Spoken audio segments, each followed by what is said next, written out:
جی دوستو، جو لوگ بین الاقوامی تعلقات میں دلچسپی رکھتے ہیں وہ جانتے ہی ہوں گے فارن افیئرز میگزین کے بارے میں۔ یہ امریکہ کا بڑا مشہور و معروف جریدہ ہے اور بڑا زبردست تھنک ٹینک ہے، کونسل آن فارن ریلیشنز۔ یہ وہ نکالتے ہیں اس کو، اور اس میں بڑے زبردست آرٹیکلز چھپتے ہیں جنہیں آپ صحیح معنوں میں کہہ سکتے ہیں کہ جو اوپینین میکرز ہیں اور جو ڈیسیشنز ہیں ان پہ انفلوئنس کرتے ہیں یا ان کا ہوتا ہے انفلوئنس۔ تو میں ذاتی طور پہ بڑے شوق سے پڑھتا ہوں جو آرٹیکلز چھپتے ہیں، کیونکہ very well researched, well thought out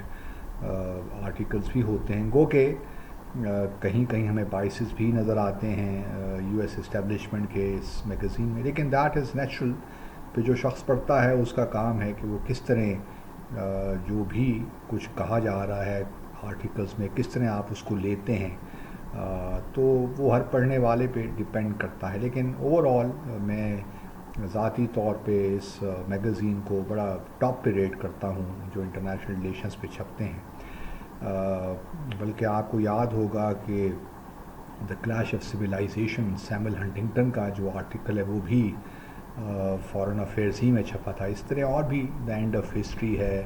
اور بھی بڑے معروف و مشہور جو آرٹیکلز ہیں وہ بھی اسی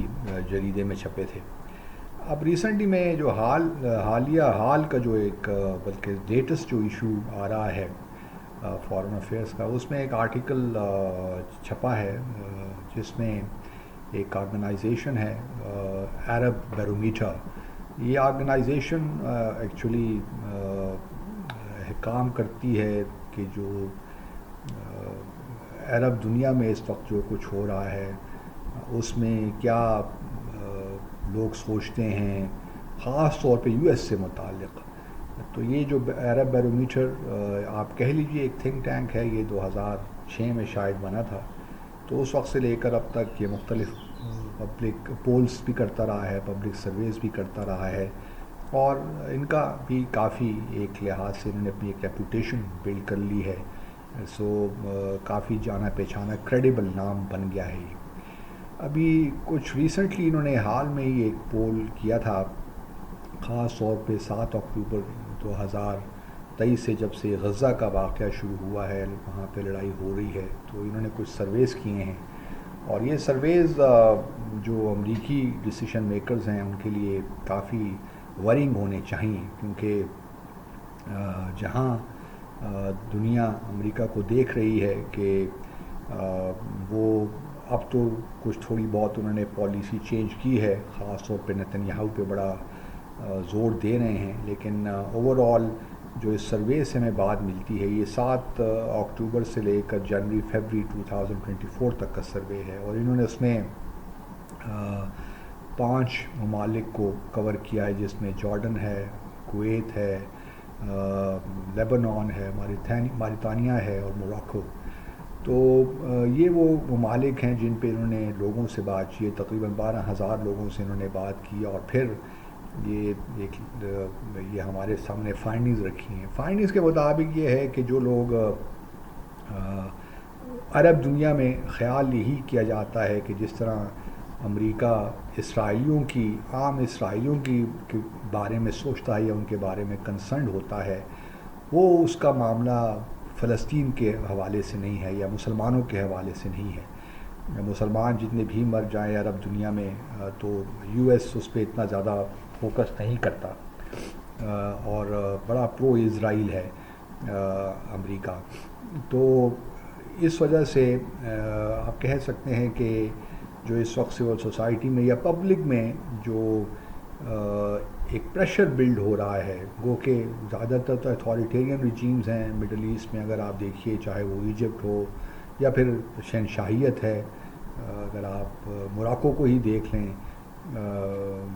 چاہے وہ سعودی عرب ہو یا یو اے ای ہو یا اور بہت سے ممالک ہیں، خاص طور پہ گلف کنٹری تو تمام جگہ ہی شہنشاہیت ہے، لیکن زیادہ تر اور جہاں پہ نہیں ہے وہاں پہ اتھارٹیرین ریجیمز ہیں۔ لیبنان تو ویسے ہی سول وار کا شکار ہے۔ تو بہت سے جو ہیں اس مڈل ایسٹ میں اور ویسٹ ایشیا میں جو اس وقت ایک پبلک اوپینین ہے وہ یہی ہے کہ جی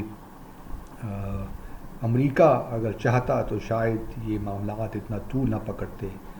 چونکہ امریکہ کا جھکاؤ اسرائیل کی جانب ہے تو اس وجہ سے امریکہ وہ پریشر بلڈ نہیں کر پاتا، جس کی وجہ سے جو عرب جو سینٹیمنٹ ہے، جو اسٹریٹ ہے، وہ امریکہ کو پازیٹیولی نہیں دیکھ رہی، اور چونکہ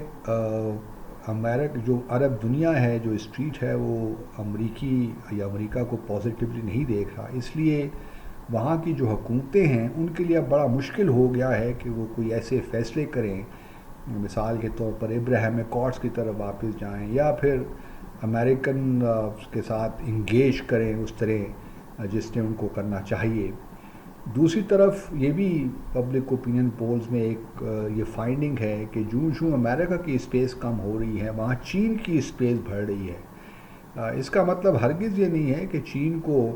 یا چین کی جو پالیسی ہے غزہ کے بعد اس میں ہم نے کوئی خاص ایکٹیویزم تو چین کی جانب سے نہیں دیکھا، لیکن ایک لحاظ سے امریکہ کا ایروڈ ہونا اس کی پوزیشن کا آٹومیٹیکلی ایک لحاظ سے چین کو اسپیس دیتا ہے، تو چین کے بارے میں ایک پازیٹیو تھنکنگ عرب دنیا میں بڑھ رہی ہے۔ تو اس سروے کا یہی کہنا ہے کہ اگر امریکہ کو وہ چاہتا ہے کہ اس کا اثر و رسوخ رہے، گو کہ ہے ابھی تک کی، اور کیونکہ جو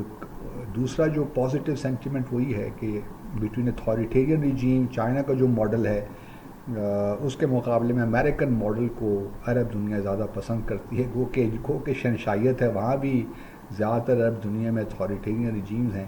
لیکن اس کے باوجود بھی یہ لوگوں کا ماننا ہے عرب دنیا میں کہ امریکن جو ماڈل ہے زیادہ بہتر ہے۔ لیکن اس کے ساتھ ساتھ جو انڈر کرنٹس ہیں وہ یہی بتاتی ہیں کہ جوں امریکہ کے خلاف ایک لحاظ سے feelings anti U S feeling تو میں نہیں کہتا، لیکن یہ ہے کہ جو اس پبلک سروے میں ہے کہ لوگوں کو کنسرن ہے کہ امریکہ کیوں اتنا زیادہ پرو اسرائیل ہے۔ اب اس کے ڈائنامکس ہیں ڈفرینٹ، وہ تو ایک الگ بحث ہے، لیکن یہ جو پول ہے عرب بیرومیٹر کا، یہ انٹرسٹنگ پول ہے، اور اسی شاید یہی وجہ ہے، ایک تو اب ڈومیسٹک سچویشن جس طرح بن رہی ہے، الیکشنز ہو رہے ہیں امریکہ میں، اور پھر صدر بائیڈن کو بھی اس چیز کا احساس ہوا تو انہوں نے اب ایک نئی پروپوزل دی ہے، جس کے بعد یونائیٹڈ نیشن سیکیورٹی کونسل نے ریزولوشن بھی پاس کی۔ تو دیکھنا یہ ہے کہ آیا اب حماس نے کیا ریسپانس دیا ہے، we do not know that, لیکن لگتا یہی ہے کہ اسرائیل جو ہے اس نے صدر بائیڈن کی پروپوزل مان لی ہے کہ کچھ 6 ہفتے کا سیز فائر ہو، ہیومینیٹیرین اسسٹنس جائے، اور پھر اس کے بعد جو ہے ریکنسٹرکشن کی بات ہو، لیکن حماس کی خواہش ہی ہے کہ یہ سیز فائر ایک پرماننٹ سیز فائر ہو جائے۔ تو let's see how things really pan out. اپنا خیال رکھیے، اللہ حافظ۔